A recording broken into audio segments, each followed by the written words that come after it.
Trespass. Band, Genesis. Album, Trespass. Tracks on the album: Side 1, Track 1st, Looking for Someone, Track 2nd, White Mountain, Track 3rd, Visions of Angels. Side 2, Track 1st, Stagnation, Track 2nd, Dusk, Track 3rd, The Knife. Release date, October 23, 1970. Recorded at Trident Studios, London, in July 1970. Engineer, Robin Cable. Producer, John Anthony. Artwork, Paul Whitehead for Clean Mossine Studio. Musicians, Peter Gabriel. Lead voice, flute, accordion, tambourine, bass drum. Anthony Phillips, acoustic 12-string, lead electric, dulcimer, voices. Anthony Banks, organ, piano, mellotron, guitar, voices. Michael Rutherford, acoustic 12-string, electric bass, nylon, cello, voices. John Mayhew, drums, percussion, vocals. Label, Charisma, 1970. The making of Trespass. Over 2 years had passed between the recording of From Genesis to Revelation and Trespass. A long time by any new band standards, but for Genesis, it was an eternity in terms of style and growth. At the same time, the period was so overwhelmingly hectic that any attempt at pinpointing the watershed moment is purely arbitrary. We have already mentioned a few decisive events, including the demo with 4 songs. Song 1st, Family, which would evolve into Dusk, Song 2nd, White Mountain, Song 3rd, Going Out to Get You, and Song 4th, Passity. These songs were recorded on August 20th, 1969, thanks to their friend, Brian Roberts, and the band's stage debut, where Genesis incorporated their 3rd drummer, John Mayhew. During their early live shows, the band began to experiment with a new repertoire, gradually abandoning the simple songs to bring in new, more challenging material. The 2 weeks of rehearsals at Anthony Phillips' home, Sin Barnes, between September 22nd and October 3rd, 1969, also proved to be of fundamental importance. One day, the band received a very welcome visit from Richard MacPhail. The former lead singer of Anon had just come back to England after spending a few months away working on a kibbutz. He went to listen to his ex-schoolmates and was astounded by their unexpected technical and creative progress. Spotting the potential, Richard asked his father if he and his friends could stay at the MacPhail weekend retreat in Watton, Surrey, a house called Christmas Cottage. Richard MacPhail. In the summer of 1969, the cottage was broken into and burgled. Even though it was actually quite close to London, an hour's drive from the center, it was very remote. After the burglary, my mother was nervous about going there, and the decision was made to sell it. It was autumn, and my father thought it was best to wait until the springtime, when the cottage was at its best. In May, when all the trees are out, it's just wonderful. So essentially, it was going to be empty the whole winter, and that's why we were able to use it. My father worked for a large baking company, and they had vans for delivering bread. He managed to get us one, and they got it serviced and painted up. So I was able to provide accommodation and transport, and the guys did the rest. I provided food as well, and I cook. That's basically how I became their road manager.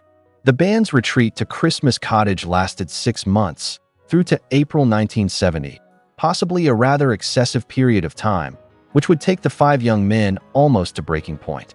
It would, however, have an enormous impact on their future, and, from an artistic point of view, it was priceless. It was there, in fact, that Genesis started to reveal its true colors, shedding the constraints of pop imposed on them when they worked on their immature debut album. They began to create a sound that was to become legendary. But living together for 24 hours a day in a secluded place, far away from any distractions, was enough to put even the most resilient natures to the test. Gabriel. We were used to having this passive-aggressive tone to rehearsals, and, although Tony and I were best friends, we would often be at loggerheads about the music. He was a lot more nervous back then and not at ease within himself. He would try to hold on to controlling as much as he could, in a lot of ways, and I would always want to push it wide open. You know, let the sunlight in, the rain, and see what grew. Ant and Mike, for the most part, got on pretty well, but occasionally, I would be battling it out with one of them. Mike tended to avoid confrontation and, in later years, the same could be said of Phil and Steve. Tony and I were the ones most frequently at odds. Without question, we were passionate about creating something great, but I think we were also both awkward buggers, so it was a personality thing as well. Despite the unavoidable conflicts, Genesis managed to overcome their difficulties and concentrate on the music. During those weeks, the band managed to distill some of their previous concepts and, bursting with inspiration, gave greater expression to their songwriting. It's hard to estimate just how much music bounced off the walls of Christmas Cottage, but one thing is certain. The five young men emerged as a new creative force at a totally different level in terms of compositional abilities. The qualitative leap forward, compared to From Genesis to Revelation, was quite simply phenomenal. Rutherford. In the Christmas Cottage period, we just wrote and wrote and wrote for 6 months. We had sections and long bits and 20-minute songs. It was very formative in how I would go on to operate, forever really. It was a mixture of jamming and bringing things into the band that we'd written as individuals. Phillips. When we wrote Looking for Someone and The Knife, we were very excited because we were charging off into new territory, down roads no one else had been down. It was kind of exciting to break out of the constraints of the verse-chorus song. Day after day, Genesis focused on their music, sometimes rehearsing for 11 hours a day. The only moments of distraction involved walks in the surrounding countryside and reading sci-fi novels and books on my theology, which would greatly influence their lyrics. In the meantime, promotional activities were being handled by MacPhail and, above all, Peter Gabriel. I was always the one promoting the band. I just realized that this was a pipe dream, and unless we actually got income, gigs, record deals, this whole thing was going to fall flat on its face. I worked my arse off just trying to sell the band around the place, and that was frustrating sometimes for the others, as I would be off making phone calls. We tried every week to get agents and promoters, social secretaries, A&R people, everybody, to come down. It was absolutely extraordinary the number of flat tires and breakdowns that occurred between London and Dorking. Every week there'd be a different excuse from a different person, and it was hard to get the live work. I think it's even harder today. Yet you learn so much from being in front of an audience, you know. A lot of musicians are dreamers, fantasists, and you create this little world for yourself. But as soon as you stand in front of an audience, it's like a big pin that is ready to pop your balloon. And that's actually a useful part of the evolution of music and of a song. Not everything has to appeal to everyone, but you have to know when people are feeling it and when you're just missing it, when it's dying. Putting their music to the test in a live scenario consequently became a crucial factor. In the last quarter of 1969, opportunities to play live were few and far between, but the situation began to improve at the turn of the decade. On January 9, 1970, the band was called into the BBC studios to create the soundtrack for a film based on the work of painter Michael Jackson, in turn inspired by Fritz Lang's Metropolis. Being a silent movie, Genesis were given the task of creating a score to accompany the artist's paintings. To date, it is not clear whether or not the band actually got to see these paintings, which appear to have been of a particularly violent nature. What is known is that the band rushed into the BBC studios in Shepherd's Bush under the guidance of Paul Samwell-Smith, formerly of the Yardbirds and already a successful producer. The Jackson tapes, an exceptionally important missing evolutionary link between the band's first 2 albums, disappeared without a trace for over 30 years, and it was believed they were gone for good until a copy surfaced in 2001, together with some written notes providing indications as to what the music was intended to evoke. The material was finally released in 2008 as part of the bonus disc included in the Genesis 1970 to 1975 box set. In the notes, Peter Gabriel puts the poor quality of his vocal performance down to the limited recording time available, just a couple of hours in all, explaining that the vocals on the tape were, in any case, only intended to act as a guide track. Musically speaking, the band used this opportunity to experiment and test material which, despite being in a different form, was beginning to take shape in rehearsals and live shows. On listening to the tracks, which consist of about 15 minutes of previously unreleased material divided under 4 titles: Provocation, Frustration, Manipulation, and Resignation, it becomes clear that this recording session planted the seeds from which future tracks were destined to grow. Provocation, for example, is a combination of the initial organ sequence of the Fountain of Salmachus, which would see the light of day 1.5 years later, and what would eventually become the second part of Looking for Someone. Frustration is, for the most part, an early incarnation of Anyway, a song which, in 1974, became part of the Lamb Lies Down on Broadway album, but also includes a short section from a 1967 track, Hair on the Arms and Legs. Manipulation is an embryonic version of the musical box, making Resignation, which used to go by the title piece in their live shows, the only track to feature completely previously unreleased music, although there is just a hint of a reuse of the opening chords from the Fountain of Salmacis. Just over a month later, on February 22, 1970, Genesis returned to the BBC studios, this time in Maida Vale, for the radio program Night Ride. On this occasion, the band played 6 new songs live in the studio, this time complete with final lyrics and arrangements. Dusk, Shepherd, Passity, Let Us Now Make Love, Looking for Someone, Stagnation. The difference between these songs and the naivety of their debut album is startling. The songs, albeit pleasant, on From Genesis to Revelation, were as linear and unpretentious as the new ones were complex and variegated. The growth in musicianship was truly staggering. Gabriel, also playing flute as he had on the Jackson tapes, revealed a more mature and confident voice.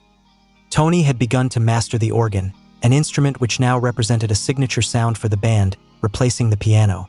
Ant and Mike had the task of weaving brilliant and highly original harmonies on guitar, and without reaching superlatives, John Mayhew turned out to be a solid drummer.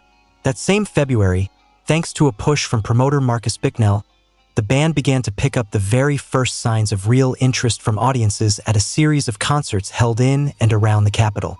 Having finally attracted the attention of various talent scouts, including the producer of Island Records, Guy Stevens, Genesis appeared to be on the brink of signing a contract with Threshold Records, the label founded by the Moody Blues, so much so that their keyboard player, Mike Pinder, invited them to the D-Lane Lea studios to record Looking for Someone.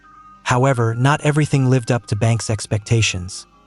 Hitting a wrong note on the organ, he ended up arguing with Pinder, who didn't think another take was necessary. Charisma was still a small label at this time, but it was already considered a rising star of the British record industry. Its artists already included Rare Bird, who had just had a huge hit with Sympathy, The Nice, Vandergraaf Generator, Audience, and Lindisfarne. It was producer John Anthony who was so impressed by Genesis that he insisted label boss Tony Stratton-Smith check them out. For Stratton-Smith, it was love at first listen, and he signed them to the label, while at the same time prohibiting them from accepting a commission to write the music for a radio theater production by George Macbeth, entitled Sunken Gold. It was the producer of the radio program Night Ride, Reed, who had recommended Genesis to the Scottish poet and producer Michael Mason. The Sunken Gold project, after initially being shelved, was later picked up and transmitted by the BBC in 1984, featuring music by other artists. For Stratton-Smith, it was more important for the band to concentrate on new music, and the charisma boss wanted no distractions. So, schedules were mapped out in Genesis, while waiting to book the recording studio to record their second album, resurrected a song which hadn't made it to the From Genesis to Revelation track list, Visions of Angels, in a completely new version, plus a few fragments dating back to the Oxford period at Silver's house. The rest of the songs came from the music written in the MacPhail's Holiday Cottage. When the 5 young musicians crossed the threshold of Trident Studios in London, the problem of which songs they should choose for the album did not arise. The amount of studio time they had was very limited, so Genesis were basically forced to select the songs they knew best, the ones they had tried and tested in their live shows. Phillips: "If we'd had more time, we would have actually gone back to some of the music we jettisoned, because recorded music is different from live music. The tendency then was to record the music that you were touring with, particularly if it was complex, simply because there wasn't enough time to rehearse anything new. We jettisoned all this sort of what you might call more adult progressive music written after From Genesis to Revelation because it had just died on the road." Banks: "We were finding our feet. We were rehearsing in this cottage for a long time, writing all these songs, and some of them didn't end up on the album. We were playing live, something we'd never really done, finding out how it went, getting used to playing in front of an audience, how to construct sets and everything, and Trespass was just a selection of songs we had at the time. I mean, there were 2 or 3 other good songs that didn't end up on this record. What we recorded is a bit arbitrary, I think. It was very rushed. You went into the recording studio and had a day or two to do it in. Phillips. I seem to recall that we rehearsed and then recorded the main part of it in a few days. Then we had to go off and do some gigs and come back in to do some additional bits. But I think all the main stuff must have been done at one time because it was too complicated to come back in and set up the mics for the 12 strings and Tony's organ. We knew it all back to front, and there wasn't really any time to try out other things. There are some additions of note, extra piano parts from Tony, and some extra acoustic guitar in Looking for Someone and Dusk by Mike. John Anthony added a few effects on the vocals, obviously, because that's where he came into play, getting the right sound. But most of the time it's just as we did it live, really including the drums in Trident Studios, and quite far apart as well, which didn't help. Behind screens and stuff, so it was quite difficult to get the vibe of being a group. John Anthony was the obvious choice for working on the production desk, and the results can be heard immediately, despite the limitations in terms of equipment. Phillips. Trespass was a slightly more sophisticated recording than From Genesis to Revelation. 8-track, I think it was. I know that John Anthony wouldn't let anybody drop in. I was able to double-track a guitar solo on the knife, which would have been unheard of on the previous album. I remember Mike had a bit of a clash with the guitar at the end of Stagnation, about 6 minutes in. He had to just sit there, listen to the whole track, and of course, by the time it got to his bit, he was so nervous that he fluffed it. Start again, Rutherford. You couldn't drop in, so if you made a mistake in a 10-minute song, you had to go back to the beginning and play it through till your mistake came again and overdub it. Don't know what that was about. It took forever. John Anthony actually made it a nice atmosphere, and I think we overdid it. Stagnation is a prime example where Ant and I put on far too many acoustic guitars. I mean, so many. Layer after layer of stuff, completely betraying the principle of less is more. We were just so full of ideas. Banks. I remember being quite nervous. You didn't want to make any mistakes because there wasn't the option of going back and repairing and overdubbing stuff. The whole band went in there, and we all played it, and you went on and did a take until you got something halfway decent from all of you. Particularly for the drums, it was a problem because that was the one you really couldn't do anything about. Overdubbing apart, John Anthony proved to be a very collaborative producer. Phillips. From Genesis to Revelation was embarked upon in a very naive way, but with a huge amount of fun. I think we always felt that we had a lot of say, despite Jonathan King obviously being the head honcho. With both the first album and Trespass, I don't think we felt that we were not doing what we wanted to do. With Trespass, I don't think we felt emancipated from some sort of odious yoke. And this was going to be different because we had John Anthony as producer. For me, the recording was kind of pleasant because it wasn't too difficult, and we knew exactly what we were going to do. Nice sounds, nice crowd of people. John Anthony was really fun, very humorous, and told a lot of bad, filthy jokes, and I went through it on autopilot. There were no arguments. There'd been so many when we were writing that there was nothing left to argue about really, and I suspect the level of the organ was higher than the guitar or whatever, but John Anthony was in charge of that. Gabriel, Trespass was really the first opportunity we had to make a real album where we felt we were in the driving seat. John Anthony was there as a producer, and he was a great man for performance and getting the energy. But the style, the arrangements, and the approach were all determined by us for the first time. Phillips, in terms of writing, we were going back to something familiar to us, but what was different was doing it in a live context, with the power. By the time we got to record it, John Anthony probably helped to reinvent it for us. A lot of our friends liked the album, but I don't think there was any thought in our minds that we were recording a classic, that in 40 years' time people would still be talking about the solo and the knife. Rutherford, you make an album out of the best songs you've got at the time. From Genesis to Revelation had material in it that went way back. With Trespass, we were already in the next phase, with songs written between concerts. This is where the process of touring, gigging, recording, and writing started. We had some good songs, although they were probably better live than they were on the record. Even though the songs were developed as a group, the truth of the matter is that each one had a very different story behind the writing. Banks, some of the songs developed out of things that Ant and Mike had written together, or Peter and I had written. In particular, The Knife was something Peter and I put together, which we then developed in the studio. The same goes for looking for someone, then obviously things like Dusk and White Mountain came more from Ant and Mike's side. Phillips, originally, it used to be very much a case that Mike and I would write and Peter and Tony would write. Then, during the period at the cottage, where we started doing these longer instrumental pieces, it all got much more mixed up. Mike and I might kick something off with two 12-string guitars, and then Tony would add some organ. Very, very early on, stagnation came from that sort of mixture. Obviously, Pete sorted the lyrical aspect, the vocal lines, and the flute. So there was a lot more cross-fertilization.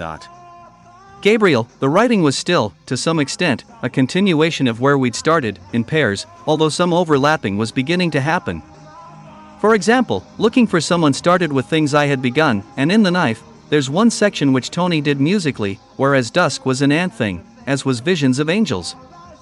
Phillips, Dusk and White Mountain were Mike and me with everyone else mucking in. I think the significant difference was Mike's involvement, because he wrote very little on from Genesis to Revelation. He played a bit of bass and told a lot of good jokes, but he didn't do a lot in terms of actual writing. The instrumentation used also became a lot more complex, and, as well as occasional additions and background sounds from Peter on accordion, Ant on dulcimer, and Mike on cello, the overall sound was far richer than on the debut album, above all thanks to Peter's flute and Tony's organ. Phillips, the flute was part of the music scene, wasn't it? It was used by bands like Traffic, and Ian MacDonald had blazed a trail with it on the quieter King Crimson numbers, which had a huge influence on us. I think where we were slightly different was that we were using folky-sounding instruments, but in a slightly more classical way, so it sounds a little bit different. We would experiment with these cross-chord textures. Mike would be playing one chord, and I'd be playing another. Gabriel, Tony was extraordinarily possessive about the keyboards.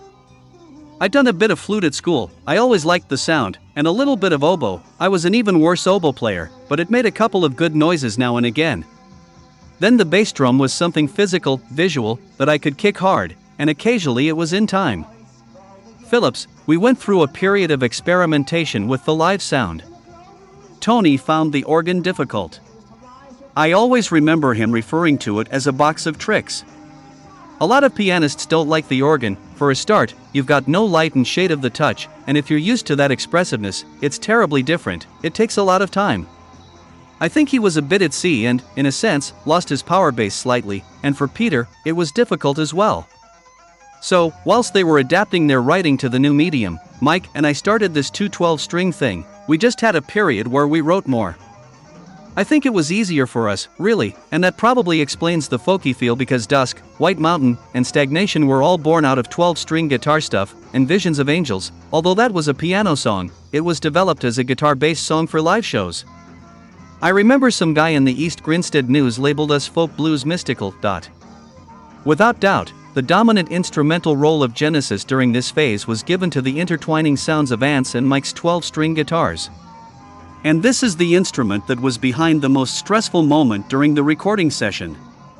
Phillips, up until then, most 12 strings were recorded as a background instrument that accompanied the song, and often they'd put the mic right on the sound hole, and you couldn't really hear the notes. You'd just get a very strummy sound.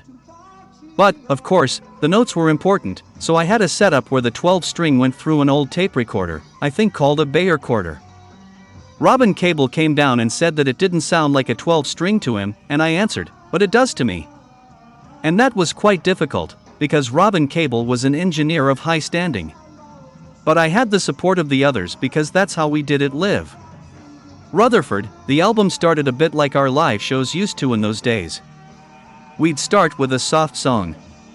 For half an hour, we'd play quiet acoustic music, and very often the drummer wouldn't come in till the stagnation bit, which is like 20 minutes into the set. So the album, in a way, reflected that. Part of our operation was an acoustic area. Ant on guitar, Tony playing piano or organ, and Pete playing flute. A lot of our music was acoustic, mixed with the heaviness of a song like The Knife. In those days there was a lot going on acoustically all around us. Crosby, Stills and Nash, who had a great sound, and Joni Mitchell, a lot of good artists whom we enjoyed listening to wrote great sounds and acoustic background. What finally emerged was a record that was unique to the rock scene of those extraordinarily fertile years. Banks, we didn't think of ourselves as part of any movement. Obviously, in the early days, our influences were the Beatles, the Beach Boys, and the Kinks. Still, by the time we got to the second album, we'd heard groups like Family and the Procol Harum albums, Shine On Brightly and Assault Dog, as well as Fairport Convention, and the way they were doing things interested us. It just showed slightly different approaches. We weren't trying to write hit songs but to do a little bit more than that. And the idea of having a bit more room to breathe, with songs creeping up to 7 or 8 minutes, just seemed a lot more exciting to us. Phillips, Tony was more from the classical side but loved pop, whereas Peter was probably heading more towards soul. The guys into the heavy stuff were Mike and I because we'd been in the school bands doing the Stones, Kinks, and Beatles. We were the ones writing really third-rate kind of blues riffs. We were much less sophisticated to start with. What sorted Mike and me out was switching to 12 strings and finding a bit of refinement there.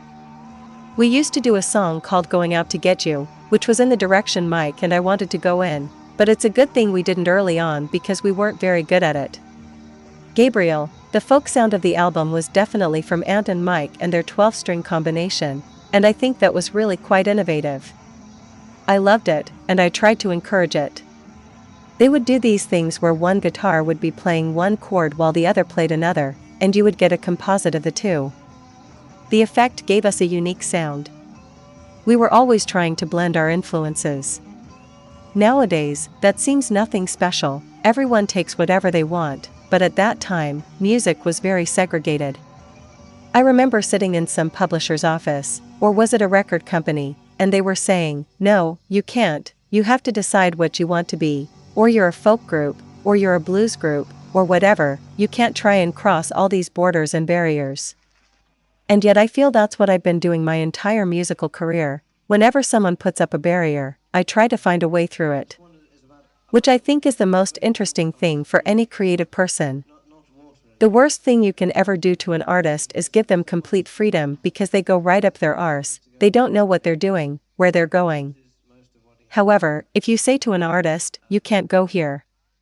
You definitely can't do that, and you mustn't touch this," then they'll start, in their devious way, to get really creative. While remaining predominantly acoustic, the new songs also required a more daring rhythmic component than the simple songs on the debut album. Banks, on this album, we had John Mayhew on drums, who was actually our third drummer, someone we picked up through an ad, and we were slowly getting some cohesion going between the 5 of us. It was quite difficult for John, I think, because we had all been to public school and behaved a certain way, which must have been very irritating to him. We had our own language, and we used to fight an awful lot, and we had terrible arguments and shouting matches. I was probably the main instigator. Gabriel, John was much more of a professional musician. He'd actually played with real bands of musicians rather than with a bunch of songwriters pretending to be a group. He had different sets of experiences, and he worked really hard and was very dedicated and delivered well in some places, but it still felt a bit of a struggle. Ant was the other person who was also drum sensitive, so he and I sort of overlapped in some of those areas. Between us, we would have a lot of ideas for what the drum parts should do, in much the same way that I think Paul McCartney did with Ringo and the Beatles. The album. There is little left to discuss. Genesis went into the recording studio, under the guidance of John Anthony, with the specific goal of recording the songs they were routinely playing live at that time. This meant the recording sessions could be completed much more quickly and would stay within the very limited budget, which effectively precluded the band from making overdubs, except for very small parts. The track list was basically predefined, the idea being that they would follow the format of their live shows, a soft start, getting progressively heavier. The only doubts concerned the final track, the heaviest on the album. Between Going Out to Get You and The Knife, it would be the latter that finally ended up on the record, whereas fans would only get to hear Going Out to Get You many years later in 2 versions, the original acoustic version, released on Genesis Archive 1967-75, and the version that was occasionally played live between 1970 and 1972. The creative driving force behind Trespass was, without a shadow of a doubt, Anthony Phillips. He wrote the song Visions of Angels by himself and White Mountain and Dusk with Mike. Again with Mike, he created the main structure of Stagnation, a song partly sourced from the movement, embracing the input of his bandmates. He also added his touch to the other 2 tracks on the album, even though these are above all the work of the other writing pair. Looking for Someone was mainly written by Peter, and The Knife by Tony and Peter. Phillips was therefore the undisputed leader of the band at this stage of its career, with Mike Rutherford acting as his sounding board, providing his consistent contribution on 12-string guitar as well as on bass. The pair represented the core of the band during this period of its history, and their tinkling strings make Trespass a chapter apart, not just in the group's career, but in the entire history of rock. However, Trespass was a record not above drawing its influences from folk music, albeit in a very personal way. At that time, the role of the 12-string acoustic guitar was still linked to simple strumming or the jingle-jangle of Roger McGuinn of the Byrds, but those extraordinary innovators, Phillips and Rutherford, imposed a radical change, also thanks to the use of special tunings and an arpeggio, as opposed to rhythm, playing technique. The multi-layer guitar parts, sometimes also including Tony Banks, created a unique and almost ethereal sound in which Tony was the musician paying the price of a personal situation that was yet to be clearly defined. After primarily playing piano on the debut album, Banks was forced to devote most of his time to the organ. With the band relying on their acoustic 12 strings, Genesis' new music no longer required as much piano, and the organ still represented a box of tricks for the musician, from which he would gradually learn to extract some of the eeriest of sounds. Trespass turned out to be an album of many contrasts, the initial bucolic atmosphere proving deceptive as the songs gradually shift, mainly thanks to the organ, towards more dramatic and dark overtones, with sudden bursts of dynamic emphasis. The songs often start gently, characterized by a soft sound as if they were draped in silk, but it's as if there is a disturbing, sometimes macabre element lurking just below the surface. The crescendos, the organ arpeggios, and the backing vocals filtered with echo are the perfect canvas for lyrics which are much more personal than in the previous album, with literary references to movements such as surrealism and authors like J.R.R. Tolkien and Lewis Carroll, for the fairy tale themes, and William Blake, for the visionary aspect. The improvement in musicianship displayed by each member of the band is astonishing. Despite remaining primarily an acoustic guitarist, Phillips crafted some convincing electric guitar solos, Looking for Someone, The Knife, while Mike, as well as being Phillips' irreplaceable counterpoint on the 12-string, had gained confidence with the bass, giving an impressive performance on The Knife, where he plays a duet with Ant on guitar. Despite not having played any part in the songwriting process, drummer John Mayhew proved to be far more capable than his predecessors, successfully managing to pull off the time changes imposed by his bandmates. As for Peter Gabriel, his voice had acquired not only depth and confidence but above all personality, splendidly and effectively interpreting the main characters and states of mind evoked by the lyrics. To fully appreciate the uniqueness of a record like Trespass, it's worth digressing into the music scene of the period. In the months following the release of From Genesis to Revelation, March 1969, a series of events linked to rock music occurred which in some way restyled its characteristics. In particular, the end of the Summer of Love was marked by a number of serious episodes which not even the great utopia of Woodstock, 15 to 17 August 1969, managed to thwart. That desperate attempt to rekindle the carefree naivety of the hippie dream, which had already suffered a severe blow just a few days earlier with the Bel Air massacre, where a number of Charles Manson's followers had broken into Roman Polanski's villa and murdered the film director's pregnant wife, was given the coup de grace in Altamont on December 6 when a spectator at a Rolling Stones concert was killed by a security guard belonging to the Hells Angels.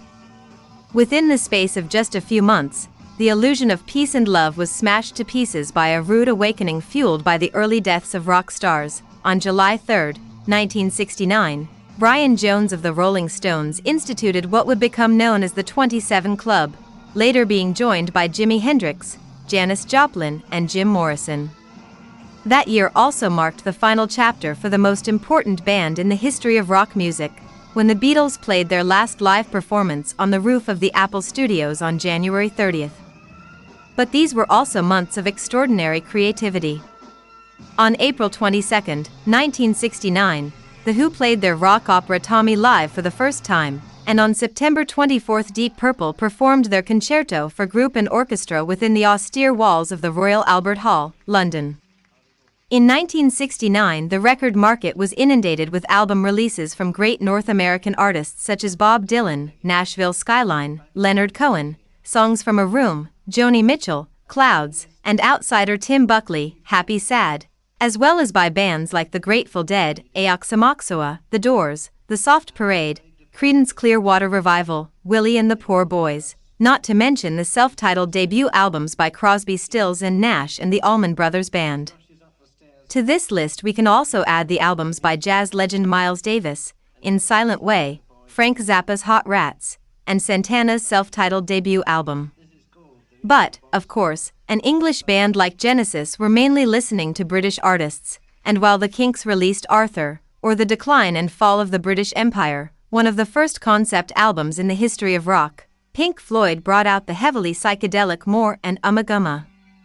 The bands which most heavily influenced Genesis' debut album still represented models to be followed. The Beatles released Abbey Road, The Moody Blues to Our Children's Children, Procol Harum Salty Dog, and The Nice released their third album, self-titled. In the meantime, new groups had emerged which would have a fundamental role in the coming years, Yes, with their self-titled album, and Jethro Tull, with Stand Up. So, here we have a list of artists and records which help put the music scenario in which Genesis were writing their second album into perspective, while at the same time giving an insight into the sounds of most bands of the time. However, the cottage retreat period had meant almost total isolation for Genesis, who were more focused on writing their own material than on any models to be followed. But there was just one exception, In the Court of the Crimson King by King Crimson. Released on October 10, 1969, the debut album by Fripp, McDonald, and their bandmates defined a new genre, progressive rock, and it was about to have an extraordinary impact on the young Genesis. So much so that a copy of the record was quite literally played to destruction at the MacPhail's cottage. In the first months of 1970, however, while Genesis were busy playing live and perfecting their sound, other important events were happening in the rock world. On April 10, Paul McCartney officially announced the breakup of the Beatles. A few weeks earlier, Bridge Over Troubled Water was released, an album which would turn out to be Simon and Garfunkel's last studio record. Many of the North America rock giants, on the other hand, were still very much alive and kicking. James Taylor with Sweet Baby James, Crosby, Stills, Nash and Young with Deja Vu, Bob Dylan with Self-Portrait, Joni Mitchell with Ladies of the Canyon and Creedence Clearwater Revival with Cosmo S Factory, while Miles Davis was perfecting his form of jazz rock fusion with Bitches Brew. In the meantime, Great Britain seemed to be experiencing a totally new swell of reactivity. While the Beatles released their epitaph Let It Be, Deep Purple consolidated their legendary status within rock, alongside other hard rockers such as Uriah Heep with Very Evie, Very Humble, and Black Sabbath with Paranoid. And while King Crimson, Jethro Tull, Yes and Van der Graaf Generator continued moving forward, respectively with In the Wake of Poseidon, Benefit, Time and a Word, and The Least We Can Do Is Wave to Each Other, Supertramp brought out their debut album and Traffic released their masterpiece, John Barleycorn Must Die. Whilst this was an extraordinary period for the release of groundbreaking records, also worthy of mention are Mona Bone Jackin by Cat Stevens, with a very young Peter Gabriel on flute, Abraxas by Santana and Caravans, If I Could Do It All Over Again, I'd Do It Over You. Genesis seemed unperturbed, as they forged ahead on their very own path. In October 1970, Trespass came out alongside releases by rock legends Led Zeppelin, third album, Pink Floyd, Adam Hart Mother, Frank Zappa, Chunda's Revenge, and Elton John, Tumbleweed Connection. Despite such fierce competition, Trespass was declared Album of the Month in December's edition of Melody Maker. The songs, Looking for Someone. The start of Genesis' second album is strikingly different to their debut record. An organ chord leaves the field open to the splendid voice of Peter Gabriel, showing off his soul influences. Gabriel, that was a song that I'd brought to the band, and the band then extended. It was a sort of blues, soul-influenced piece that went into this folkier journey. I can't remember if that mixture was more thanks to Aunt or Aunt and Tony. But it was fun to sing. I've always liked to try and have, in the different voices I work within, a bluesy one and one that was more soul-influenced. I was finding my voice and exploring things. I think the sort of folkier voice was probably more original, but I could sometimes get more emotion into the bluesier one. Phillips, I always thought that Peter sounded like Stevie Winwood on this track. His voice had already gotten deeper and more powerful. The beginning is all Peter, with a good piano sound, but there are bits of King Crimson as well. Procol Harum influenced us, particularly Tony and Peter. I was influenced by Family, for the acoustic guitar parts, those played by John Whitney. After the last vocal sections, the almost military pace, driven by the guitars over the eerie arpeggio on the organ, leads to an instrumental ending lasting over 2 minutes. Phillips, I can't really remember who started these parts. A lot of the instrumental stuff on this song and on The Knife was done at my parents' place. We spent 2 weeks there with my father sitting next door trying to watch the TV. Under the arpeggio of the organ, you can also hear a classical guitar played by Mike Phillips. He had to wait 7 minutes because John Anthony wouldn't let anyone drop in. Mike was sitting there getting more and more nervous with his hands shaking. In this piece, there's an acoustic guitar and an electric, but live, there wouldn't have been the acoustic. Live would have been all electric because Mike was playing bass as well. In the scales preceding the final guitar solo, Phillips explains, there's extra piano here which Tony wouldn't have been able to do live. The organ is more powerful and reverts to piano again, with a nice tune. I didn't actually remember the last part at all. It's clever. There's some out-of-tune guitar there. I should be shot for that.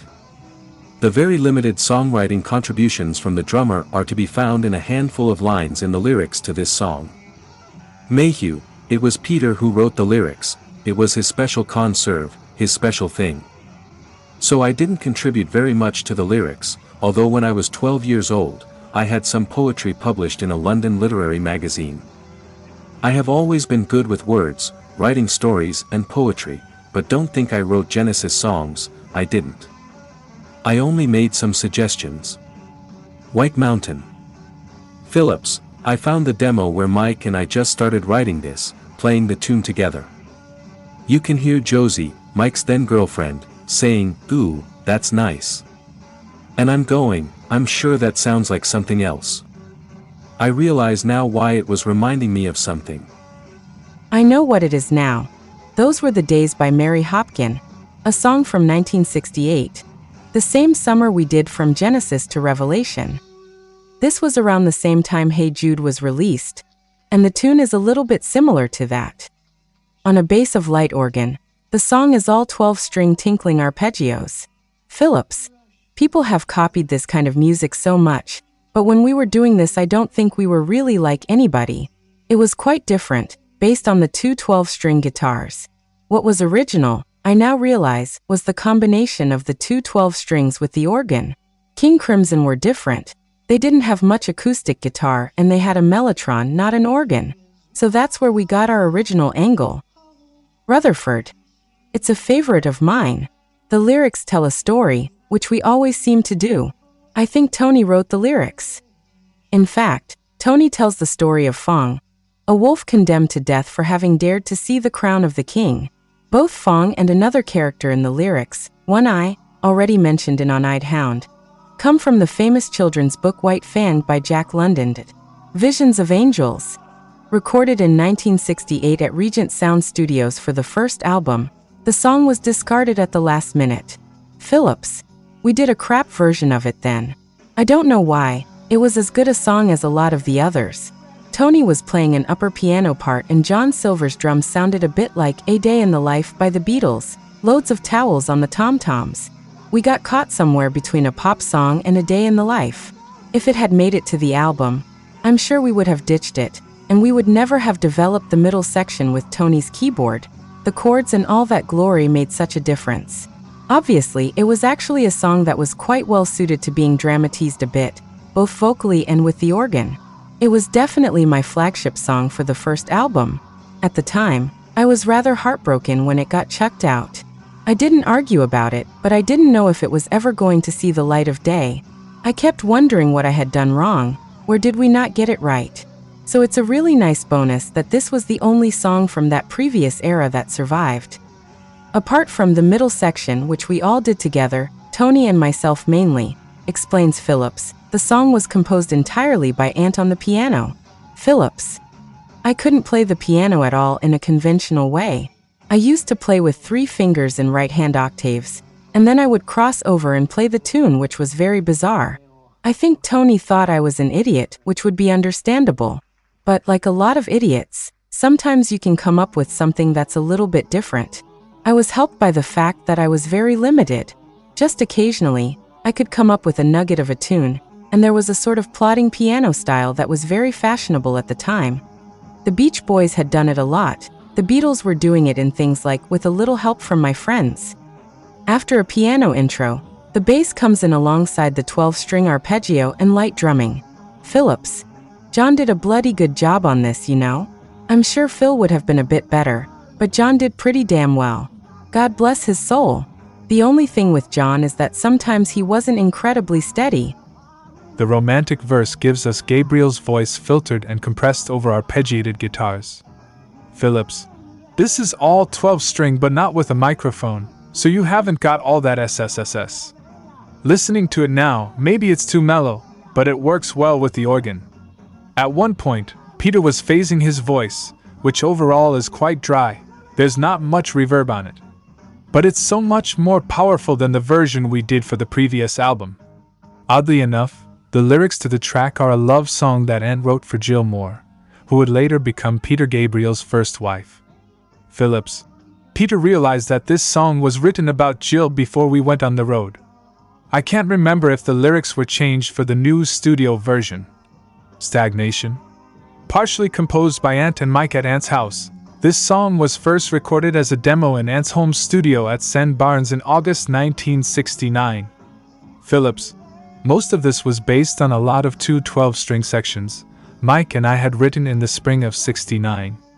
We used to sit in my parents' kitchen, I don't know why, but it always sounded better in the kitchen, and we wrote a lot of stuff during the summer when we were going around, trying things, and auditioning drummers. We had a thing called The Movement, which was a sort of an experiment with a longer piece. We tried it in different ways, but it didn't really go anywhere. Still, some of the original ideas went into stagnation. We took out a 2 12-string guitars section, and Tony started working on it very early on, adding more than just solos. Thanks. It developed out of a piece that we had rather pretentiously called The Movement, which we'd been rehearsing for a long time before we played it on stage, and it developed. At one point, this thing was about 30 minutes long. It sort of got a bit condensed. Bits came and bits left, but the first bit stayed, and so it was always a key song for us. Gabriel. I think it started with an Ant and Mike thing and then bits were added, a journey song as I'd call it. It didn't follow the normal verse-chorus sort of structure, but went through a series of landscapes, and that was something that interested me and continues to interest me in the things I do, especially with my film soundtrack work. Some of my favorite pieces of music are when, as a listener, you get taken into different worlds made out of sounds or blends that you've not encountered before.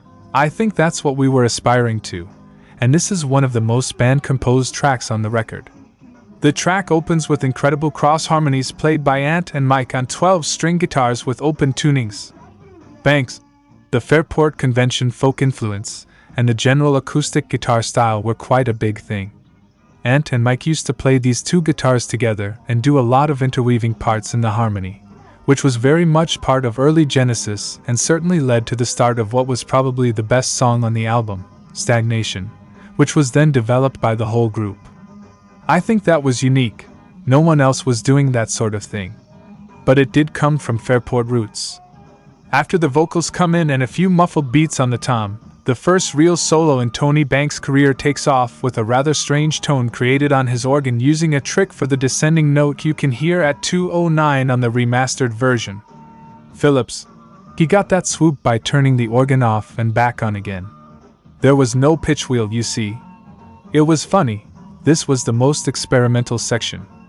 This is where we discovered a lot of things between the 12-string and organ. Phillips again. There's no bass. Mike may have played bass pedals, although it doesn't sound like a bass pedal.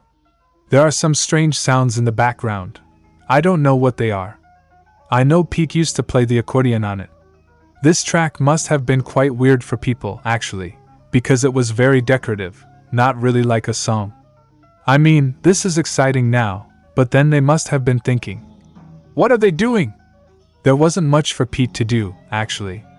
It was mainly us three with John. After a brief flute section, when the singing starts again, for 12, Tony brings in the mellotron. Phillips. We had to really work hard to try and get Tony to play the mellotron. He didn't want to start with. And straight after 5:05, I don't know where this section came from. It's guitar-based, but whether it was adapted from a tune of someone's, I don't know. I think it's Mike's riff. In this sequence, you can see where I Know What I Like came from years later because its chords are quite similar. In fact, after 1977, Genesis would often feature Gabriel's flute melody in the extended ending of the live version of I Know What I Like. Banks. Peter used to play a lot of flute, really, and it was nice for us to have an extra instrument. You have to understand that, in those days, keyboards meant just organ and piano, really, that's all there was. I used to put the piano through a fuzz box, which got some good sounds on it, but the flute, which Peter played, was very strong. I mean, he wasn't a great flute player, but it was a lovely touch, and the big melody at the end of Stagnation shows that. Obviously, later, once mellotrons and synthesizers and everything came in, the flute kind of fell by the wayside, but it gave Pete something else to do when we were writing songs. I mean, banging tambourines and the rest of it can obviously get a bit frustrating. He was a person who would have liked to have had his hands on the keys quite a lot of the time, but I wouldn't let him. Gabriel's lyrics were inspired by the possible consequences of a nuclear war. Phillips. I always liked the words bitter minnows amongst the weeds and slimy water. Good lyric. Peter sang it, putting his voice through a narrow tube so it sounds as if he's underwater. Banks. In those days, we used to have a thing about keeping the voice really low on the first, but we overdid it on the original version. You can hardly hear the voice on the first verse. The remixes have made a big difference. Suddenly the voice is there. Particularly with the 5.1 mixes, you can spread the guitars out a bit.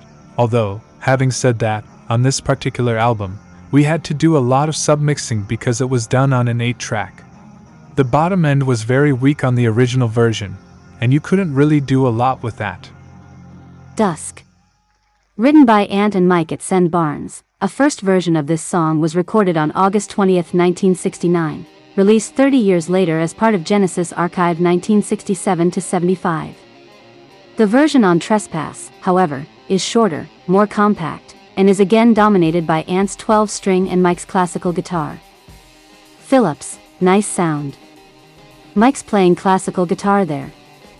This is quite mellow. Gabriel's voice, which is strong in the verses, disappears completely in the choruses where the main voice is Ant's. Phillips, I think Peter was singing at the bottom. It's such an ensemble piece. This is probably the first song we did of the new era, after From Genesis to Revelation. After the second chorus, Peter plays a flute solo, which closes with a guitar arpeggio. Phillips, I always like this bit, 228. It's a very haunting chord that actually sounds slightly like Family. On Music in A Doll's House, there's a track called The Breeze which is quite similar. This is a really good track. It's better than I thought. Anthony was also the main author of the lyrics. Phillips, on this one, we imagine someone who is what we call morbid, someone whose life is slipping away and is looking back on life. The funny thing is, we were only 17, 18, or 19. Why were we imagining somebody dying, looking back on their life? The Knife. Gabriel, it used to be known as The Nice, because we were big fans of The Nice. Not many people know much of their work nowadays, but it was what actually drew us into Tony Stratton Smith, and although Keith Emerson is associated with some of the more extreme departures of prog rock on the keyboard, back then, The Nice was a hip, underground band that Hendrix wanted to join. Now, people forget that, but they were amazing. Their music was powerful, inventive, driving. Maybe Soundgarden might be a modern-day reference. And obviously, Emerson was a great performer. He used to sort of rock backwards and forwards with the nice. And there we would be, sitting on stools twiddling away at 12 strings, and we'd be thinking, where are the balls in this? Let's get something with a bit of energy and something a little dangerous. We didn't have anything like that in our repertoire, so I started to try to write something that would have that energy. Then Tony added a section to it, and obviously the keyboard part at the end. It was the first peak of a darker energy that we discovered. Phillips, this song was obviously very much Peter and Tony, while the instrumental part was all of us. It was inspired by the nice. Just as Mike and I were greatly influenced by blues guitarists, Tony was the same with Keith Emerson, but this was slightly before Wakeman and people like that. This would have been around 66, 68. An unusually heavy track, with the organ playing the lead and Mayhew's tarantella rhythm under Ant's solo guitar and Mike's bass, which often went along in sync, even though now and again the guitarist goes off into some solo sections to support Gabriel's aggressive voice. Once the main structure comes to an end, before proceeding with the long instrumental part, there is an interlocutory phase full of fine details and effects. Phillips, Mike's bass is great here, while my guitar is a bit out of tune.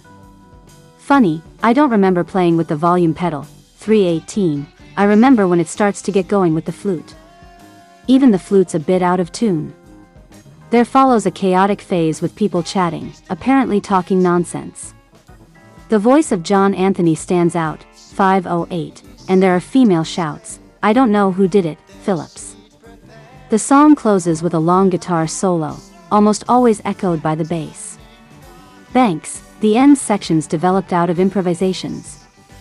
We actually performed the knife on stage one time, it was like 20 minutes long.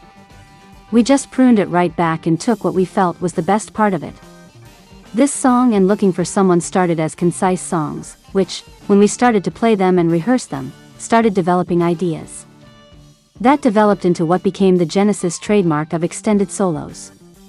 The lyrics, a parody of a protest song which, at first sight, may seem like an invitation to violence, were written by Gabriel with a little help from Phillips, who remembers, this is the song where I sat with him to try and come up with extra lyrics. He had the first verse, but he was singing the same thing all the time, so we had to come up with some extra words. We sat in the kitchen, and I came up with, carry their heads to the palace of old. The album artwork. Rutherford. For the first 2 or 3 albums, we had Paul Whitehead, who was a good artist involved in doing album covers at that time. Gatefold record sleeves were fantastic. You could let the artist go away and do something that excited them. The cover for Trespass looked great with the big knife slash across it. Paul Whitehead is an English artist whom Genesis contacted because they were convinced their music deserved the right packaging. This is why the artist spent time with the band in the rehearsal room, where he was particularly influenced by the lyrics to White Mountain and Visions of Angels. But the stroke of genius lies in the knife slash on the back cover. Gabriel. Paul heard some of the folky stuff and mythical bits. I felt it was getting a bit too twee, so I suggested that we get a big knife and slash it. There was a lot of discussion about this in the band, but in the end, they went for it. I was going to go for quite a crude knife, but Paul chose this sort of more elegant dagger, which wasn't quite what I'd had in mind, but it did a job, and for fans it had its own personality, which is what we wanted. Thanks. I think it was quite a nice idea because a lot of the music we'd done was very pretty and romantic music, but we had this one song, The Knife, which was completely different, a sort of violent song. So pictorially, we did that. We asked this guy to draw a fairy drawing and a knife slash through the middle of it with the knife sticking out. Genesis is deceptive sometimes. We've always had those two sides to us. There's the romantic side and the more aggressive side. So I thought that particular cover was really good. I think it was the best of the first 3 covers. Phillips. I think the album was a pretty good compromise between the kind of folky tendency towards medieval echoes and then there's the harder edge stuff, and we wanted to draw people's attention to that as well. So the cover with that knife slash was a great way of combining the two things, and you could see commercially why that was a good move. Epilogue. Compared to the blatant naivety of the debut album, Trespass reveals a band that had matured in all aspects: technique, composition quality, and personality. The disparity is so great that the two records seem to be the work of two completely different bands. Rutherford, on From Genesis to Revelation, we were really a bunch of kids on holiday time, but between that album and Trespass, we'd become a band. We'd done live concerts, we'd done the cottage era, where we wrote stuff for 6 months, and the band started to take shape, and it's a strange album because it's the only one we ever did where we actually played it live before we recorded it. Which I wouldn't do again, funnily enough. To be honest, I could barely play bass on the first album. I'd been playing more guitar with Ant and, of course, he's the lead player, so I had to play bass as well as acoustic guitar. Phillips, I don't like much of the guitar playing, I'm afraid, but apart from that, the sound could have been better. The sound wasn't powerful enough, but it had its moments. Quite creative for the time. Not as good as King Crimson, but not bad at all. Rutherford, Stagnation and The Knife are a great example of what we do. The contrasts are always how we think to create our music in a sense, and that album contained both those things. The Knife was our heaviest song and a popular live song too, with a good performance from Pete. On that album, we were still working in pairs. Ant wrote the acoustic sound with guitars picking out harmony parts.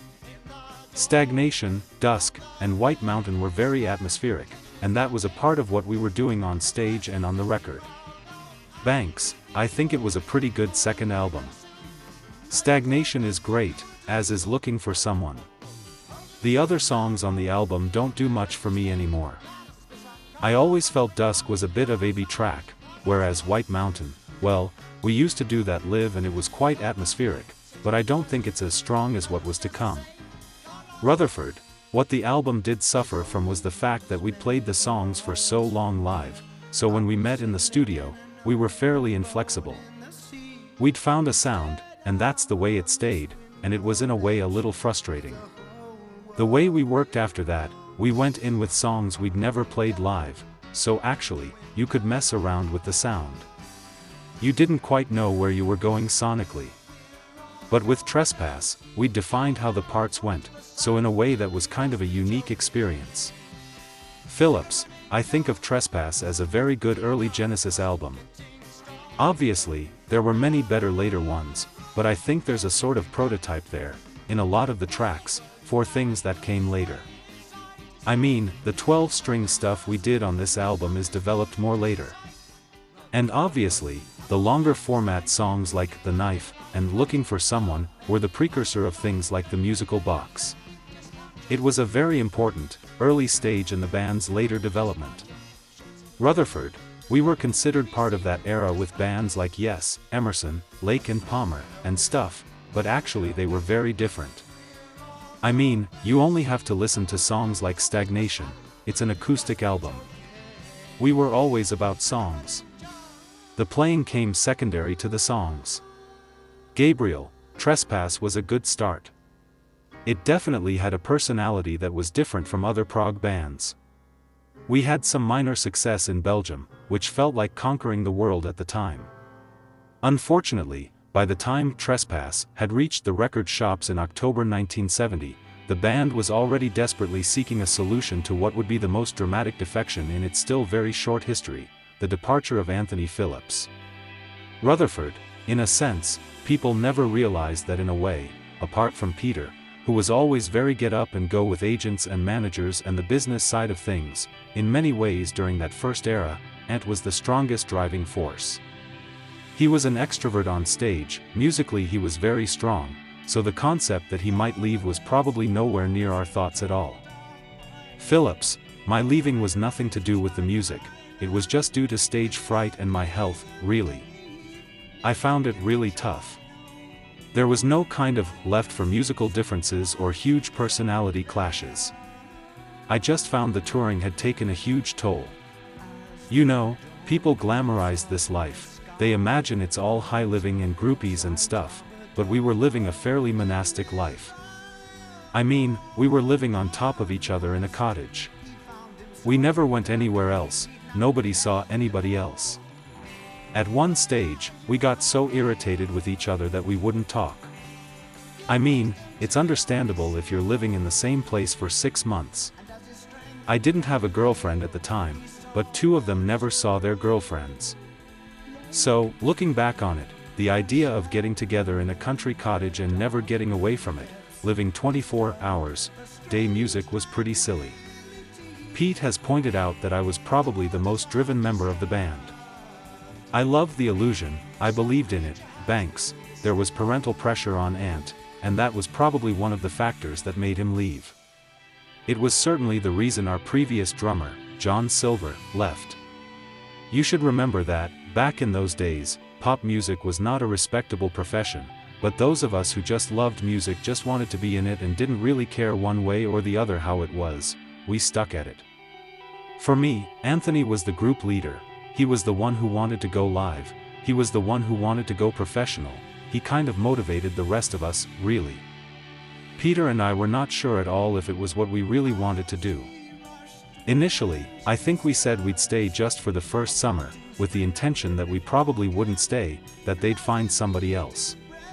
And then, of course, we got more into everything after that, so we were very surprised when Anthony was the one who suffered from stage fright.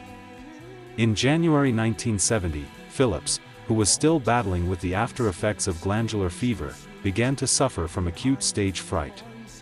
Then in April, he contracted bronchial pneumonia. Phillips, I stopped touring when I got bronchial pneumonia. I had to stop for 2 weeks, which felt really bad, but I realized the problem wasn't going to go away. I was advised by the doctor to leave, but there was a part of me that didn't want to let go of the dream, and I also didn't want to let the others down. But I was pretty clear that I was indispensable. So, whilst there was a feeling of not wanting to let the others down, things had moved on. Tony was very confident now with the organ, and Mike had grown hugely into an all-round musician and writer. Their success was all very gradual, the right way, really, which makes you appreciate it and not take things for granted. I used to go and watch them to start with, after leaving. I used to enjoy it. You used to know all the people in the audience, but then obviously things got bigger and more impersonal. It would be unnatural if I had walked away and then never thought, wouldn't it be great to be part of that, but there are lots of things in life you just aren't cut out for. If I said, I've got no regrets about it, no one would believe me anyway, but if I look at the situation at the time, it was just untenable. The combination of unresolved stage fright, which I never spoke or sought advice about, and physical frailty made the decision to leave unavoidable. And, to be honest, you can't have 4 composers all in the same sort of space. I think they ended up with a very workable unit because everyone, Phil, Mike, and Tony, made their own separate power blocks. You hear stories of groups where there's no co-composing, where they all fall out and hate each other and throw guitars at each other. But you try co-composing where you get someone saying, if you take my chorus, I'll take your verse, it comes down to who's got the strongest will, and if the person is just not prepared to back off, it gets quite wearing. I think they got it to a stage where it really worked, there was just mutual respect with no treading on anybody else's toes. That doesn't mean to say you loved everything. The concert, Gabriel. Ant's departure was a great loss. In many ways, he was the most musically gifted of all of us. He was also the most obsessive and transmitted that culture to the band. It was a bit like joining the army. There was this really powerful group mentality that it had to be 100% total commitment. But this also has its costs. I think Ant was very uncomfortable playing live. It was also extremely stressful, which in part was self-imposed and partly group-imposed. He was definitely the most closely focused on becoming a professional musician, whereas the rest of us were just aspiring musicians and songwriters. Rutherford, after hearing Ant's side of things in the band's biography Genesis, chapter and verse 2007, I was kind of saddened that I hadn't quite clocked what was going on at the time. Ant and I were very close, but at this stage I had a girlfriend and we saw each other less. I kind of drifted away a bit. I wasn't really aware of just how bad his stage fright was, along with his other health issues. I'd have thought, knowing him so well, that I would have been able to pick up on what was going on. But I often miss things. So in a sense, it was a shock when he told us he was leaving. Anthony Phillips' departure put Genesis in the very difficult position of having to decide whether to quit or carry on. They opted for the latter, albeit with heavy hearts, mainly thanks to the sheer determination of Richard MacPhail. When Ant announced he was leaving, I found myself in the van at the back of the Marquee Club in the summer of 1970 with Peter, Tony, and Mike, who were seriously thinking of calling it a day.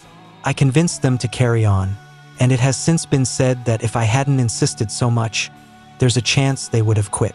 Tony agreed to carry on but said we needed to find a better drummer. And it was obviously one of the best things that ever happened because the difference that Phil made, we just couldn't believe it. It was unbelievable. Thanks. When Anthony left, I thought we would probably split up. He was certainly the most influential person in the group. Mike and Pete were very keen to carry on, and Richard MacPhail, who was our roadie and good friend, wasn't for letting us quit. We decided that we had to do better on the drums. We liked John and everything. He was good. It's just we felt we needed someone more creative in the drum seat. Phillips. He was a good drummer, but we were very, very demanding, and I think he always felt he came up short. He did a fine job. The trouble is that history hasn't treated John well because his successor just so happens to be one of those very, very special drummers. Not only a drummer, but a singer and a brilliant musician. I think, had they found a more prosaic drummer afterwards, then history would speak more kindly about John.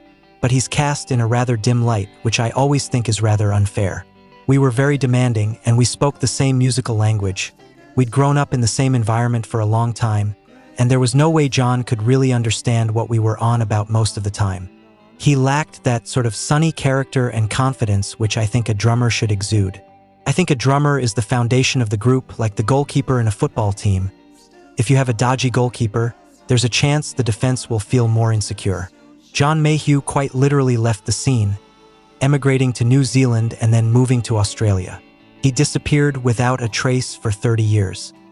He eventually came back to the UK at the end of 2002, without anyone knowing about it, until he was recognized by a colleague in the company he was working for as a carpenter. In 2006, Mayhew agreed to take part in some Genesis fan conventions held in England, Italy, and Germany, and as a result came into contact with the band's management.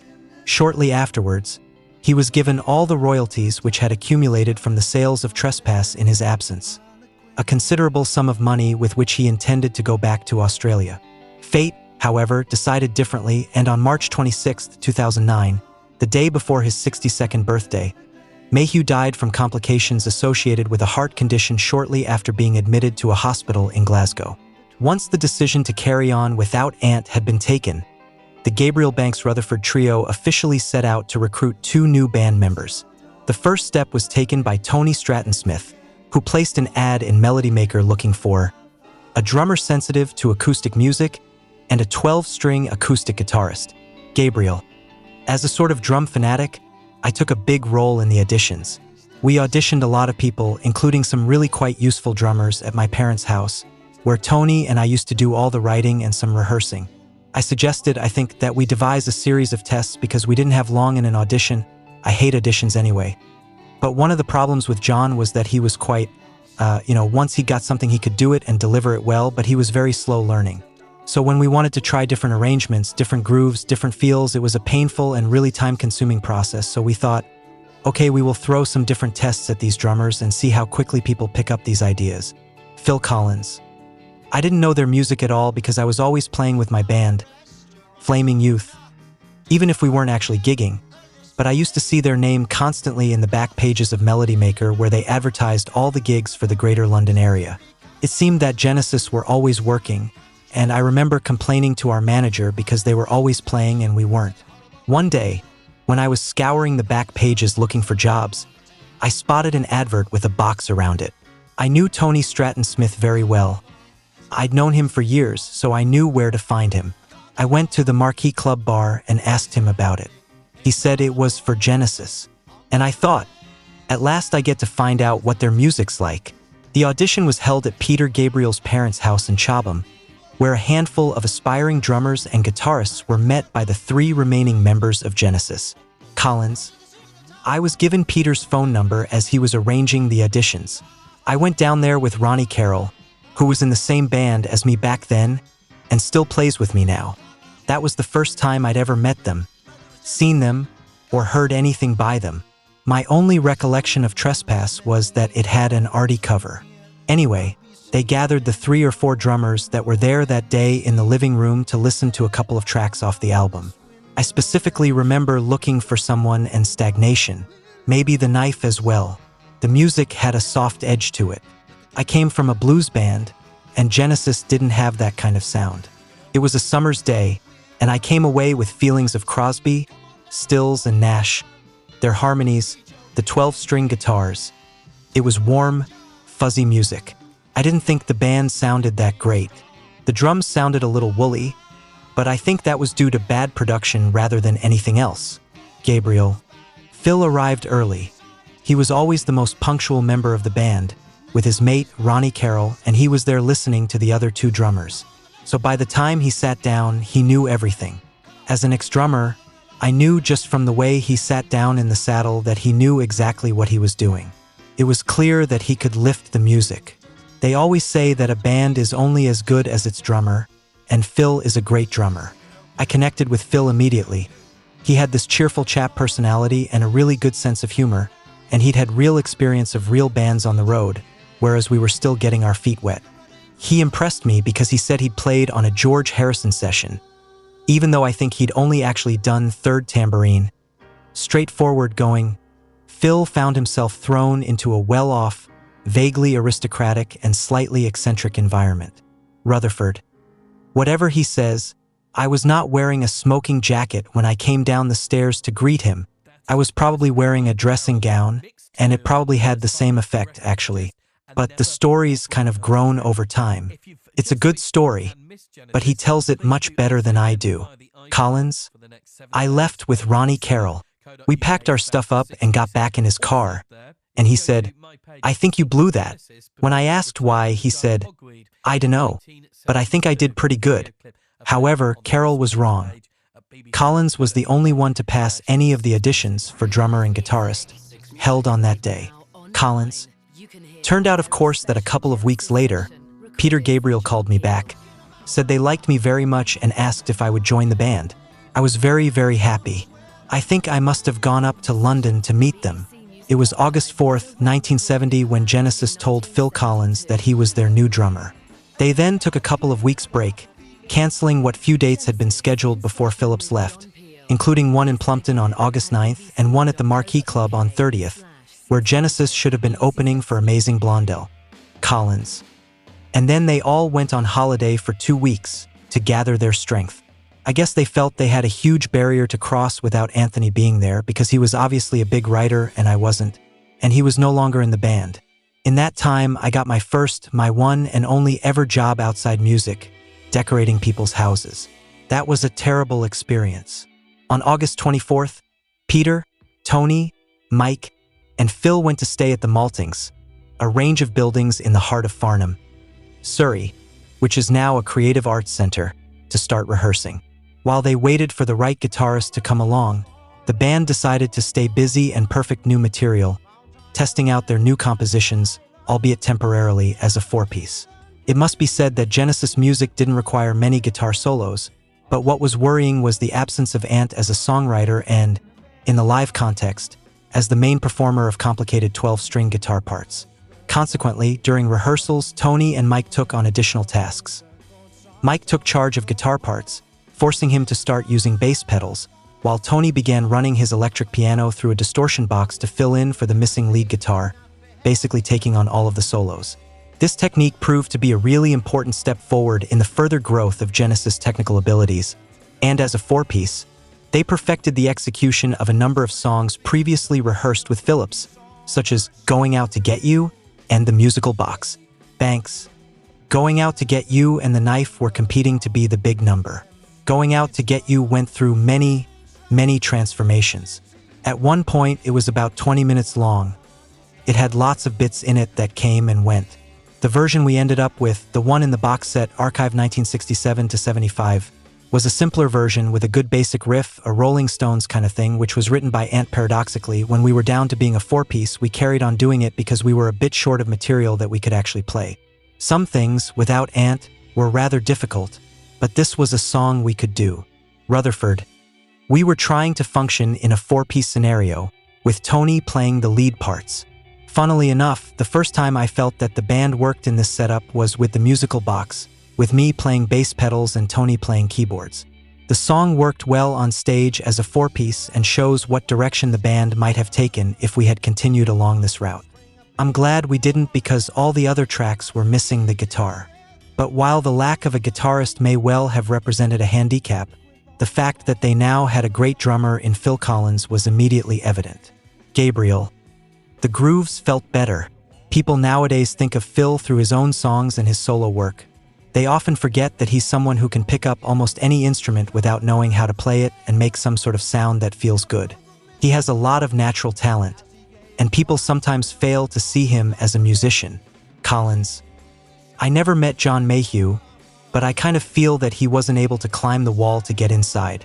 I mean, the drummer's role has always been to deflate the tension. Really, the guy who sits there, drinks too much, cracks the odd joke. Rutherford. We were all a bit serious, and Phil, as drummers should be, was the joker. He brought this lightness to the band. I know he got a shock when we first started rehearsing at the Maltings because suddenly we'd have these huge rows and Tony would stomp out or I'd stomp out for 10 minutes, and he didn't know what was going on. For the first 10 days or so of rehearsing, around the time we were writing the musical box, I remember he stayed at my house, met my mom and dad, and then he went and stayed with Pete. I think he always thought that I didn't like him or that I'd kicked him out and sent him off. But it wasn't that way at all. It was just so we could all get to know him. After spending the whole of September rehearsing, Genesis were ready to go back on stage. The first show with Phil Collins on drums was in Chatham on October 2nd. 2 days later, the band played at the Marquee. Alternating between days of rehearsing in Farnham, Genesis went on to play a series of concerts for which it is almost impossible to establish the set lists. What is known, however, is that these concerts revolved mainly around Trespass, which was finally about to be released. Conceptually, the four musicians perfected their already tried and tested approach to live shows based on a continuous crescendo, starting out with acoustic songs and building up to a more aggressive finale. Banks. We used to start acoustic. I managed to play a lot of guitar for the first 2 or 3 songs, and then Stagnation would be the first song that had anything else in it. The song itself starts with just the guitars, and then the keyboards come in, and then there's an organ solo, and then the whole thing becomes drums and everything comes in. The Knife was the final song in the set, and the audience, even those who weren't quite sure what we were on about, always loved it. Their heads were all going, so for that first year or 2 of touring, it was very much the key song, the trademark Genesis song. Gabriel. I'd always felt that it was a good thing to try and build up from small to large, from light to dark, and so on. We'd come on as a sort of folk act, and then we'd end up electric and smashing things. We wanted to shock people. I think Ant had some of these instincts about how to interact with an audience, more than the rest of the band. They learned over the years, but it was sometimes like trying to talk to a brick wall. As the frontman, I felt I was the vehicle through which the audience connected to the music, and I was painfully aware when things weren't working. Ant had this great body of other melodic and classical things within him. He was from the Stones mold of rock guitar. Another loss, for me, when he went was that I didn't feel anyone else quite understood what actually happens between band and audience. While some songs from the repertoire already tried out with Philip survived, such as Peace, Twilight Alehouse, and Going Out to Get You, other songs like The Musical Box took on a more definitive form when Genesis were playing as a four-piece. More importantly, during the rehearsals at the Maltings, existing pieces of music were developed and completely new songs written. For example, the instrumental track Moss, previously called the Epilogue, which recycled a few sections from the movement, and Wooden Horse, which later became known as Wooden Mask. Songs from the four-piece period also include The Light from one of Phil's ideas, and a primitive version of The Return of the Giant Hogweed. Banks. When we recorded Trespass, we only recorded about 50% of the music we were playing live. By the time we got to recording Nursery Crime, we'd written new material and didn't really want to do the old stuff again. We had about half a dozen songs, which we did in those early shows that just never got recorded. The Light, for example, had some good bits on it which saw the light of day on the Lamb, and there were 2 or 3 other songs like that. Having no intention of carrying on as a four-piece, Genesis continued auditioning guitarists. Despite not being fully accepted into the band, Ronnie Carroll, former guitarist in Flaming Youth and friend of Phil Collins, did maintain contact for some time. Carroll, after the first audition, where Phil was playing by the house and I was playing on a chair with Mike Rutherford, I went back and did 3 days of rehearsals. But Genesis wanted somebody to play more or less rhythm, and I wasn't that kind of guitarist. I was into blues. I basically saw a guitar solo as something I made up and not something somebody else told me to play. Mike was very technically gifted as a 12-string guitar player. I think I lacked certain skills. Carroll did play live with the band on occasions. For example, at the Kempston gig on October 23, 1970, on electric guitar only. In the meantime, David Stopps, promoter of the Friars Club and big Genesis fan, suggested guitarist Mick Barnard, who played in a local band, The Farm. After having gone to a few of their gigs, including the one with Carroll on guitar, Barnard auditioned for Genesis in mid-October, first at the Maltings and then again in West Hampstead, which is why the band skipped the performance at the Grand Benefit Festival held at Sussex University in Falmer on October 31st and November 1st, before finally appearing on stage in Salisbury on November 3rd. For a time, it seemed that Genesis had found the answer to their problems because Barnard had a certain amount of experience, even though he didn't play a 12-string, only a Gibson 335 electric guitar. With Barnard in the band, Genesis further perfected songs like The Musical Box, for which he outlined the essential parts of the guitar solo. At this point, Genesis still weren't that well known, so much so that occasionally their name got misspelt on posters and flyers, appearing, for example, as Genesis, but they were starting to get noticed, even if most of the time they were still supporting other bands. On November 7th, they opened for Argent, and on 10 November for Jackson Heights. They were also supposed to open for Fleetwood Mac in Brighton on November 13th, but the schedule got changed, and they ended up supporting Fairport Convention in Canterbury. On November 14th, Genesis made their first ever TV appearance, live in the BBC Shepherd's Bush studio on the Disco 2 music show. The band, including Barnard, all mimed the knife except Gabriel, who actually sang live.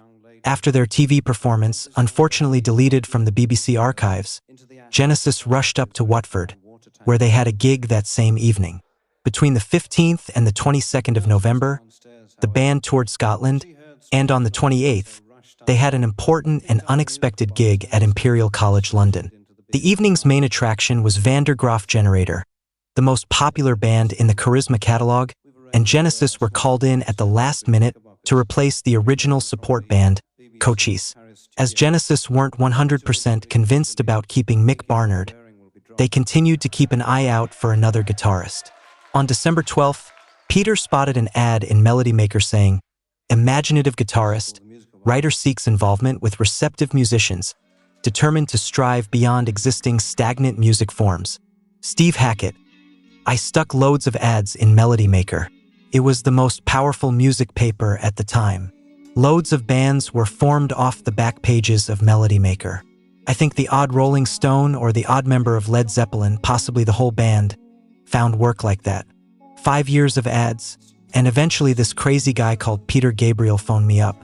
I figured he was at least as mad as I was, so I thought, okay, why not join the band? I didn't have anything better to do at that time. Instead of inviting Steve to an audition, Peter and Tony went round to his flat. Hackett. To be honest, I didn't realize that I was auditioning. I mean, I hadn't queued up with 40 other guitarists. Had I known, I think I probably would have been more nervous. Pete and Tony came to the flat that I shared with my brother and family. It was all very low-key. They turned up with overcoats, looking like they might have been understudies for Doctor Who, with long woolly scarves, long coats, borrowed trousers, and shoes. That was the look. It was very anti-image in those days, so I sort of fitted in because I was all sort of beard and glasses and dodgy safari jacket. It was hardly glamorous. Rutherford, the problem was that I was trying to find Aunt 2, but there was no such thing. Then I had a terrible sort of ulcer and had to stay in bed for a week, during which time Tony and Pete found Steve. I think my not being around enabled them to find someone. And it worked great. I think the reason we hadn't been able to find anyone was probably my fault. I was the stumbling block trying to replace Aunt with a similar sort of person. But you couldn't do that. Hackett, I remember that my brother and I played 3 different kinds of music for them. One was pastoral with the flute, one was atonal, dissonant, and aggressive, and the other was blues with a harmonica. It was the first one they were attracted to. I had a Gibson melody maker that I was playing through a little radio. And I probably had a Macari's Fuzzwa pedal, a very small, red pedal, but it had both sounds. I'd also used it to record the Quiet World album, The Road, released in 1970. Steve was invited to hear the band play live at the Lyceum in London on December 28, where they were doing a charity gig. Despite the rather odd time, it was a lunchtime show, there was a good turnout, and the audience enjoyed their performance. Unbeknownst to him at the time, Mick Barnard played his last ever concert with Genesis on January 5, 1971, at High Wycombe. Ironically, the support band that evening was his old band, The Farm. Mick Barnard, The Farm had a new singer and a new guitarist. We played the gig, and it went down quite well. At the end, Peter called me to talk about the back of the van. It was just Peter, Gabriel, and me. I think the rest of them were having a drink. And that's where he explained to me that they'd got another guitarist. The news didn't come as a complete surprise to Mick, who had never really felt he was part of the band. Barnard, I pretty much tried to get them to say if I was in or out because I had really dropped my career to be with them. I didn't think I was going to be in the band that long, obviously not knowing what success was to come. I don't feel cheated by anything. It was just not a very nice experience at that time. I do feel that they could have been a little bit more honest with the situation instead of just keeping saying we'll let you know. They were all excellent musicians. They were brilliant, all of them. Peter, I found it quite easy to talk to. He was a very straight person. He had quite a stutter, but he didn't seem to have that on stage. Phil was much more of the type of person I was, the same upbringing. The others had a very privileged upbringing. Mike Rutherford was very friendly and very good. He would help me out with some guitar parts. We used to go down and play parts together. I wouldn't say I really ever had a fallout with Tony Banks, but I always got the impression he felt somewhat superior. Maybe that was just his general attitude. I just felt that he kept me at a distance.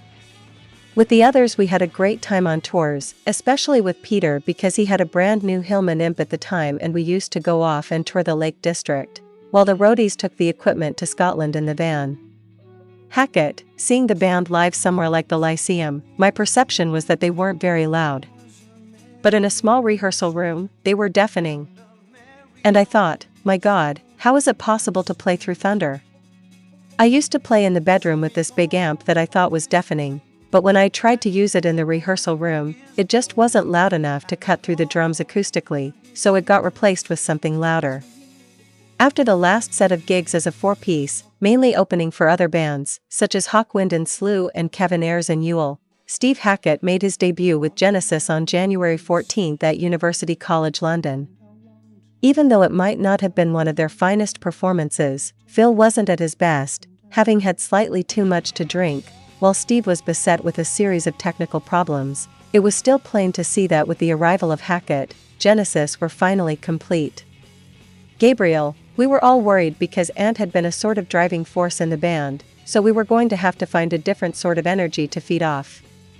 Steve had a more contained, hiding behind his glasses personality, I think, and at that time, he was more used to building these worlds of sound that were beautifully crafted but quite internal, and it took him a while before he got comfortable. In fact, he only got comfortable being a Guitar Hero way after I left. But he was a fine player, and it was his interest in sound that attracted me particularly to Steve. Rutherford, I missed Ant as a person. But Steve had his great sounds, little weird fuzz boxes, and these little dark atmospheres he created. It was great. Banks, it was fairly easy to select Phil out of the drummers we auditioned because he was definitely the best, and he was a very likable person, which was important, someone we thought could fit in. When it came to the guitarist, Mike was doing most of the auditioning, and he hadn't found anybody. Steve sounded interesting, and we went there and he seemed good. It was just luck we happened to end up with someone who worked. Phil had gone to a stage school and he acted differently toward us. Having both Steve and Phil sort of changed the way the band was seen a little bit, although you could never stop the press from calling us ex-public school boys. They still say it, I think. There are so many of them around now that it doesn't seem to make much sense, but back then we lived a very sheltered life and we were still only 21 or something at this point and quite recently out of school. But that upbringing really marks you for quite a long time. The positive experience of the concert at Imperial College at the end of November led Tony Stratton Smith to embark upon an even more ambitious project, the Charisma Package Tour, with bands from his label sharing the stage at events with affordable tickets. This operation, which became known as the 6 Bob Tour, because tickets cost just 6 shillings, included performances by Van der Graaf Generator, Lindisfarne, and Genesis. Being the least famous of the three, Genesis were often expected to open, but there were times when it was their music that totally enthralled the audience. The tour started on January 24th at the Lyceum in London and went on until February 13th in Bournemouth. Although not all three bands played every single date, for example, Genesis didn't play the Bristol gig on January 26th because on that particular day they were supporting Johnny Winter in Watford. Banks. We did this tour with 2 other Charisma groups, Van der Graaf Generator and Lindisfarne, called the 6 Bob Tour, because you could see all 3 groups for 6 bob. For the time, it was quite cheap and a lot of people came to see it. We went on first, which of course was a gift really because it meant you couldn't really lose. If you didn't go down too well, it was because you were the first on. If you went down great, then it was troublesome for the other 2. It was never trouble for Lindisfarne, mind you, because they always went down well, but it was trouble for Van der Graaf. Sometimes it was very difficult for them closing the show. We were getting more together in every sense. We learned how to construct a set and how to play our instruments a lot better. On March 7th, 1971, Genesis played their first overseas gig in the Woluwe St. Lambert district of Brussels, Belgium.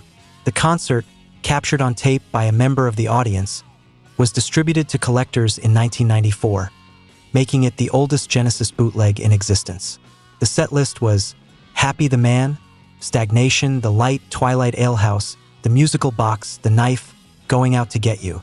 The song which most enthusiasts rave about is The Light, no other recording of which exists. Some fragments of the song would eventually end up being recycled in Colony of Slippermen and, to an even greater extent, in Lily White Lilith over 3 years later.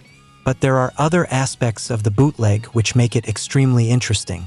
Happy the Man was a brand new acoustic composition played on 3 12-string guitars by Mike, Tony, and Steve, and sung by Peter and Phil almost in unison. This song would only be recorded a year later in a distinctly faster version. The Musical Box is also quite different from the version which was officially released a few months later, with Steve Hackett's solo still not completely defined and with an extended central section. Before returning to England, Genesis spent another 2 days in Brussels to take part in a television show between the 8th and the 9th of March, all trace of which has, alas, been lost. Banks. In England, we were just one of hundreds of bands going up and down the country playing wherever we could. Trespass seemed to go down quite well in Belgium. We were lucky because there was this guy, quite an influential journalist out there, Piero Kenroll, who liked us. We received quite a good offer to go there, and it was quite an adventure for us, really. We went over on the ferry and we played a couple of shows that weren't that fantastic, but there was this sort of enthusiasm there that was quite fun. It was the first time we felt we were wanted. Stratton Smith, meanwhile, was continuing to focus on promoting the top Charisma bands, and after the Lyceum Easter Festival on April 9th with Genesis, Van der Graaf Generator, Audience, and other bands, he came up with the Charisma Tour with 8 concerts between the 11th and the 26th of April, with Van der Graaf Generator firmly billed as headliners. Genesis performed at all the shows while the third group varied between Lindisfarne and Graham Bell and Ark. After a relatively quiet May, the highlight of which was the session for the famous BBC DJ Bob Harris on the 10th, Genesis played the Musical Box and Stagnation live. June proved to be quite an important month. The band performed at the London Lyceum again, only this time as headliners. The opening acts were Lancaster and Bell and Ark, while on the 19th they were back at Friars, the Aylesbury venue, which in the meantime had moved to larger premises, that had hosted them so often and with such enthusiasm in the previous months. Here, in a sudden burst of overconfidence during the encore of The Knife, Gabriel took a running jump into the audience, which, instead of catching him, moved out of the way, leaving the lead singer to crash to the floor and break his ankle. As a result of the accident, Peter was forced to go on stage in a wheelchair and use crutches in the following shows, including their performance at the prestigious Reading Festival, held over 3 days from 25 to June 27th. Genesis played on Saturday, June 26th, even though their name was one of the smaller ones on the event posters, which included East of Eden, Lindisfarne, and Wishbone Ash, to name but a few. Before taking a break to write and record the songs for their third album, Genesis managed to play the marquee again in the summer of '71, July 9th, and participate in the Rock Against Racism event on July 20th, Redditch, with support band Sonny's Disco. The last show was again in Belgium, this time at the Fêtes de la Joie, a pop festival held in Jemelle over 4 days, 5 to 8 August. Genesis played on the Sunday, the last evening, as the event's main attraction. Even more important than Dutch band Golden Earring, a small indication of how the band was becoming more popular abroad than in the UK. GABRIEL. 2 clubs were key to us around then, Friars and the Angel in Godalming, and we did well in Newcastle and Glasgow. It was quite strange because we seemed to get through in tougher working-class cities in Southern Europe. It was harder for us in the cliquey, cultured world of London and some of the big cities. We wanted to develop our music, we wanted to get more energy into it, more of a darker feel too, and to expand, if you like, the horizons of the musical world that we were living in. And things were beginning to work live. The growth of Genesis from both a technical and theatrical point of view was undeniable. GABRIEL.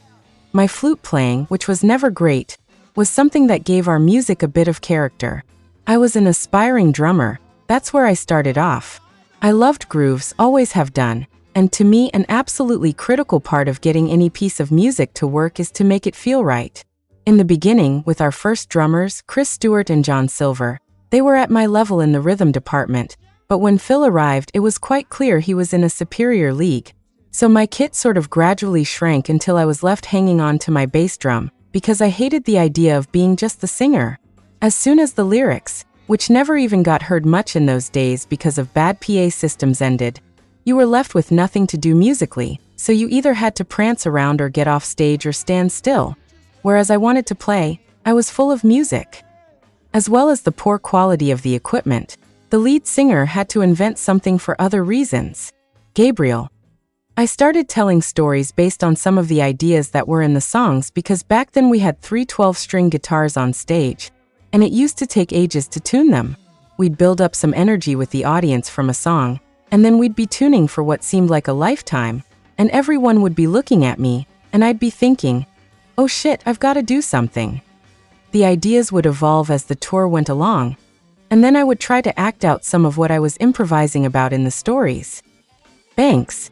It was a difficult period with some great moments and some awful moments. But then once we started playing on the road, once you started getting this audience response, it all started to make sense. Peter had to develop a way of coping with being on stage. In the early days, he wasn't natural on stage at all, so like a lot of people, he found a kind of persona to hide behind. It wasn't initially theatrical, really. He just started by telling these stories because we had such long gaps between songs to tune up and everything, and he slowly developed his way of communicating. We weren't a group that came fully formed in any sense. It took us 10 years, I think, to get anywhere near it. You couldn't just go up there and play the songs. That wasn't enough. If you wanted to attract the audience's attention, someone had to actually talk to them and communicate with them. We used to argue a lot because we were passionate about our music. We were young, sexually frustrated. Looking back on some of the arguments we had, they were just about pretty trivial things, but that's how it is when you're living on top of each other. Little things can trigger an argument. Like in the cottage period when we were all living together, and we weren't even taking weekends off or anything.